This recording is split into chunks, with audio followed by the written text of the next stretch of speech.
Mobile নিয়ে পড়ে আছিস। তোদের এই আচরণে আমি আজ মনে খুব কষ্ট পেয়েছি। আমি আর মোবাইল নিয়ে খেলবো না। তুমি দয়া করে রাগ করে চলে যেও না। মাগো, আমি তোমার মেয়ে হয়েও তোমার কষ্ট বুঝতে পারিনি, এই জন্য তুমি আমাকে শাসন করো, কিন্তু রাগ করো না। তুমি ঠিকই বলেছ মা, এই মোবাইল হাতে আসার পর থেকে সংসারের প্রতি,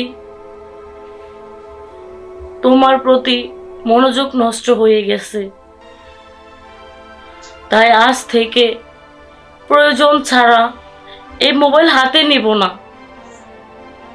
তুমি যা বলবে আমি তাই করব মা। মাগো, তুমি বসো, আমি তোমার জন্য পানি নিয়ে আসি।